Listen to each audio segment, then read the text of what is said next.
Simula na ang laban bukas, pulang araw dahil talagang sunod-sunod na nga po ang mga pag-promote ng kanilang panibagong serye. Aminado naman si Mr. Alden Richards na medyo talagang ano po siya, kabado no, sa papalabas na pulang araw.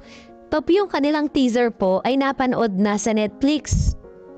Tuwang-tuwa po ang pamunuan ng GMA dahil ang Pulang Araw po ang isa sa mga top 10 most watched sa Netflix, no? At ito po ay talagang umani na ng almost 1 million views sa nasabing platform.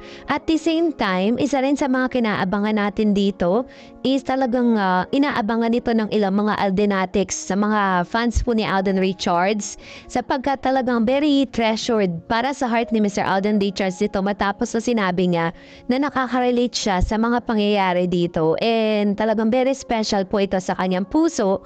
Kaya naman panay-panay ang kanila pong pagpupromote ni Rochelle, ni Miss Barbie Forteza, David Licauco, Sanya Lopez, Alden Richards at iba pang mga stars ng nasabing serye. Kabang-abang kasi this is gonna be the second time na ginawa ni Miss Barbie, no, na parang gumanap siya bilang mga lumang tao, diba nung una sa kanyang seryeng Maria Clara at Ibarra at ngayon naman ay Pulang Araw. So malalaman na natin yung talagang mga bagay na hindi natin na napanood o hindi natin nalaman ng mga nakaunang panahon pa. So this time eto na dahil when we get back, dun po sa kanyang latest interview na nag-trending na hanggang ngayon pinag-uusapan ng marami, ay isa sa mga nag-strike po sa heart ni Mr. Alden Richards. Inamin niya na talagang tinamaan siya sa ilang mga statement ni Miss Barbie Forteza towards him.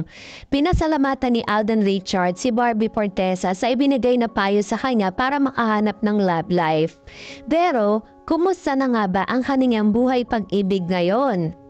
Sa Fast Talk with Boy Abunda nitong Biyernes, hiningaan si Alden ng reaksyon tungkol sa payo sa pag-ibig na ibinigay sa kanya ni Barbie bilang si Mila na karakter na aktres sa pelikulang That Kind of Love. Natuwa po ako, napangiti ako while watching. Sabi ni Alden na bibida sa inaabangang series na Pulang Araw kasama si Barbie. Aminadong aktor na tinamaan siya sa payo ni Barbie dahil sa pagiging pribado niyang tao. I'm very private person kasi Tito Boy. I'm not always out in public. I don't share too much pagpapatuloy ng Asia Multimedia Star.